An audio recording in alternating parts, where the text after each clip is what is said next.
ಸ್ವಾಮಿ ಜಾವದಲ್ಲಿ ನಿನ್ನ ಆರಾಧಿಸೋಸ್ಕರ ನಾವು ಸೇರಿಕೊಂಡಿದ್ದೇವೆ ಸ್ವಾಮಿ. ರಕ್ಷಕನೇ, ನಮ್ಮೆಲ್ಲರ ಬಲಹೀನತೆಗಳಲ್ಲಿ ಬಲಾತನ ಇದ್ದೀವಿ ಸ್ವಾಮಿ. ಬಲಹೀನತೆಗಳ ಮಧ್ಯದಲ್ಲಿ ಆರಾಧಿಸ್ತೇವೆ ಸ್ವಾಮಿ, ಕನಪಡಿಸ್ತೇವೆ, ನಿನ್ನ ಸ್ತುತಿಸ್ತೇವೆ.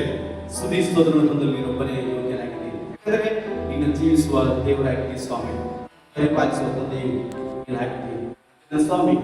ಇನ್ನಷ್ಟು ಸ್ತುತಿಸಲು ಮಹಿಮೆಗಾಗಿ ಯೋಗ್ಯರಾಗಿ ಬದುಕಲು ಆತ್ಮನ ಸಹಾಯವನ್ನು ಬಲಹೀನತೆಗಳಿಂದ ಬಲವನ್ನು ಕೊಟ್ಟು ಶುದ್ಧಾತ್ಮನ ನಮ್ಮನ್ನು ಇನ್ನಷ್ಟು ಮುನ್ನಡೆಸು, ಇನ್ನಷ್ಟು ಸಾಧೀಯದಲ್ಲಿ ನಮ್ಮನ್ನು ನಡೆಸು.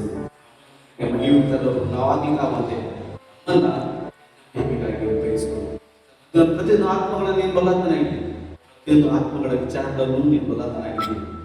ಬಲಹೀನತೆಗಳನ್ನು ದೈವಕ್ಕೆ ಸ್ವಾಮಿ ನಿನ್ನ ಮಹಿಮೆಗಾಗಿ ನಮ್ಮನ್ನು ದಯವಿಟ್ಟು ನೀನು ನಿನ್ನ ಮಹಿಮೆ ನಮ್ಮನ್ನು ಉಪಯೋಗಿಸಿಕೋ ಎಂಬುದಾಗಿ ಹೇಳುತ್ತಾ ಪ್ರಾರ್ಥನೆಯನ್ನು ಯೇಸುವಿನ ಹೆಸರಿನಲ್ಲಿ ಹೇಳಿಬಿಡಿದೆ ಅಂತ